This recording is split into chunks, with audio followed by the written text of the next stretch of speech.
U želji da što bolje upoznamo povijest naše domovine, Mladež HDZ-a grada Osijeka 9. studenog organizirala je edukativno-memorijalni posjet gradu heroju Vukovaru.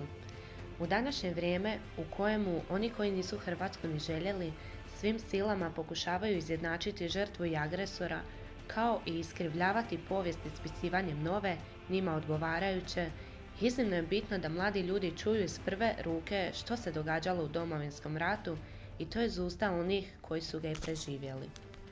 Našeg vodiča ovom je prilikom predstavljao potpredsjednik Gradskog odbora HDZ-a i vukovarski branitelj gospodin Jurica Tolj, koji je bio zapovjednik specijalne policije u Domovinskom ratu, te mu se ovim putem zahvaljujemo na trudu i vremenu, ali i na pričama po kojima smo iz prve ruke mogli doznati što se točno događalo u Vukovaru u vrijeme srbočetničke agresije na Hrvatsku.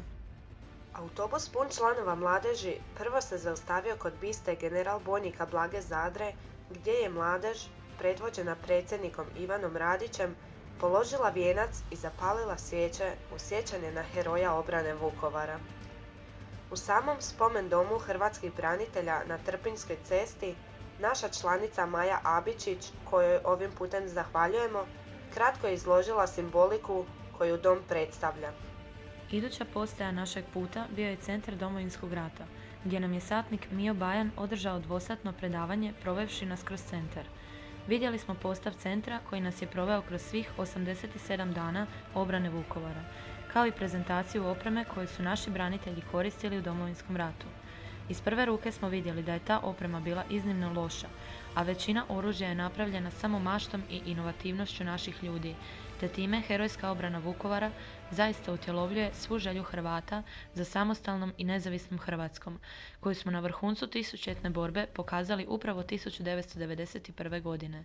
Osim ovog postava, satnik Bajan nas je upoznao i sa borbenim vozilima koja su se koristila u Domovinskom ratu, te smo i tu vidjeli kako se ne radi o nikakvoj suvremenoj mehanizaciji koju je imalo na raspolaganju JNA i srbočetnički agresor, već se ponovno radilo o improvizacijama i mašti domaćih ljudi. Upoznati smo i s prvim samostalnim zrakoplovnim vodom Vukovar koji su učinili Marko Živković i Mirko Vukušić kao piloti, te Ante Plazibat i Rade Griva kao padobranci. Koliki su strah ovi ljudi sijali među neprijateljem dovoljno pokazuje činjenica da je JNA i srbočetnički agresor ispalio rakete čak i u Mađarsku, pokušavajući spustiti s neba ove hrabre borce za slobodnu Hrvatsku. Nažalost, uspjeli su u toj nakani 2. prosinca 1991. godine, a trebalo im je čak 16 protuzrakoplovnih raketa kako bi srušili avion. Jedan od zasigurno najjezivijih dojmova su replični prikazi srpskih koncentracijskih logora, Stajićevo i Begićevci, u kojima se može vidjeti sva surovost srbočetničkog agresora.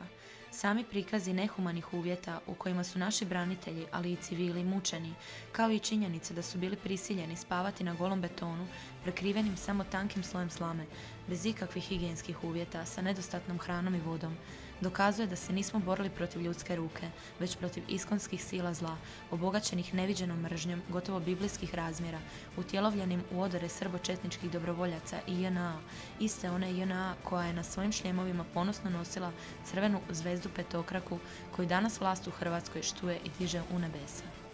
Nakon centra Domovinskog rata uputili smo se u spomen dom Ovčara, gdje su nam članovi društva logoraša pojasnili za što je Srbima služio ovaj hangar na Ovčari. Upravo su u njega ranjenici, ali i tehničko osoblje bolnice Vukovar, nakon pada grada, dovezeni te maltretirani i prebijani od strane srbočetnika i JNA. 4 zarobljenih život za domovinu dalo je upravo u tom hangaru, a ostali zarobljenici su nakon torture odvezeni nekoliko stotina metara dalje gdje su srbočetnici i JNA planirano iskopali jamu. Samo nekoliko zarobljenika se uspjelo spasiti, dok su ostali pod okriljem mračne noći, mučki i kukavički streljani i bačeni u masovnu grobnicu koja do dan danas predstavlja jedan od najvećih zločina u modernoj europskoj povijesti za koju krivci ili nisu adekvatno ili nisu uopće kažnjeni. Okruženi mrklim mrakom i turovnom tišinom koju remeti samo vjetar u krošnjama, na mjestu smaknuća Hrvata bili su samo djelić atmosfere koja je vladala te žalosne noći, te smo njima u čast položili vijenac, zapalili svijeće i pomolili se za njihove duše. Nakon prikaza muke Hrvata u borbi za samostalnu Hrvatsku, sljedeća postaja su nam bile prostorije HDZ-a u Vukovaru. Iskoristili smo ovaj posjet Vukovaru za međusobno upoznavanje mladeži, kao i kratko druženje u stranačkim prostorijama. Tajnik HDZ-a Vukovar Nikola Mažar te predsjednica mladeži Gradskog odbora Vukovar bili su nam domaćini koji su nas i više nego lijepo ugostili. Izaslanstvo mladeži HDZ-a Vukovar i mladeži HDZ-a Osijek položila su vijenac i zapalile svijeće kod biste prvom hrvatskom predsjedniku dr. Franji Tuđmanu, a osim predsjednice mladeži Gradskog odbora Vukovar i predsjednika mladeži HDZ-a Gradskog odbora Osijek Ivana Radića, izaslanstvo su činili i potpredsjednik Gradskog odbora HDZ-a Osijek Jurica Tolj, član predsjedništva mladeži HDZ-a Županijskog odbora Osječko-baranjske županije Domagoj Mikulić, te članovi Gradskog odbora mladeži HDZ-a Osijek Boris Glogoški i Ivan Pivac, kao i članica mladeži HDZ-a Vukovar Ana Kos.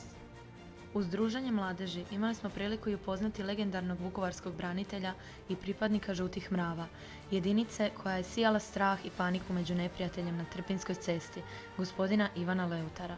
Gospodin Leutar nam je tom prigodom pustio i još uvijek neobjavljeni film o jedinici Žuti mravi i Pustinjski štakori, te mu se ovim putem zahvaljujemo na ovoj časti koju nam je ukazao. Nakon posjeta kolegama iz Vukovara i dogovaranja novih suradnji, kao zadnja postaja bio nam je Franjevački samostan. Tom prilikom Franjevci su nam pustili 5-minutni film o stradanjima Vukovara, koji možda i najbolje opisuje što je borba svih Hrvata za samostalnu Hrvatsku i predstavljala. Nakon filma smo se uputili u samu crkvu Svetog Filipa i Jakova, u kojoj smo čuli priče kako je crkva stradala u Domovinskom ratu, te kako je i obnovljena. Franjevci su nam ostavili u razmišljanje priču o tome kako se zid i strop mogu obnoviti, no kako napačenu dušu nije tako lako oporaviti, te kako upravo mi mladi moramo cijeniti žrtvu ne samo Vukovara, nego i cijele Hrvatske. Samo cijenjenjem takve žrtve možemo izrasti u prave vođe Hrvatske i vratiti osmijeh na lica svih obespravljenih branitelja i stradalih u Domovinskom ratu.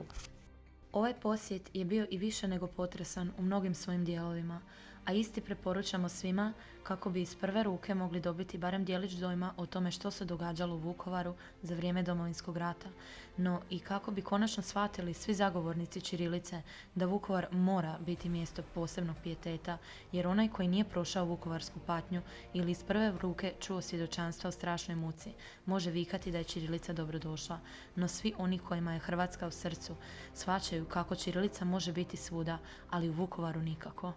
Patnja, žalost, nemoć i još uvijek nekažnjeni zločini dovoljan su razlog da ćirilica zaobiđe Vukovar u širokom luku.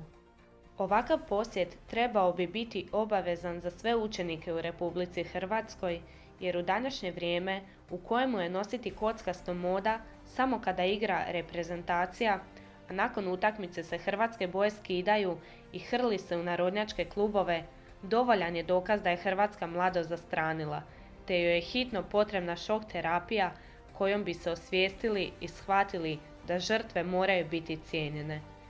Ono što je Vukovar prošao, još uvijek prisutne rane, kao i spomen obilježja kojih je u Vukovaru i previše, trebali bi biti dovoljan razlog za osvješćivanje svih onih kojima je Domovinski rat nebitna tema, koji tvrde da su ratne rane zaboravljene, te da je suživot moguć čak i kada svi zločinci nisu kažnjeni. Ovim putem želimo se zahvaliti i dvojici članova mladeži koji su najviše svog vremena dali u organizaciju ovog puta, Borisu Glogoškom i Domagoju Mikuliću. U zahvalu predsjedniku Ivanu Radiću koji je prepoznao koje teme moramo obrađivati kako bi Hrvatsku vratili na pravi put, te potpredsjedniku Gradskog ogranka HDZ-a i vukovarskom branitelju Jurici Tolju što je bez oklijevanja prihvatio poziv mladeži.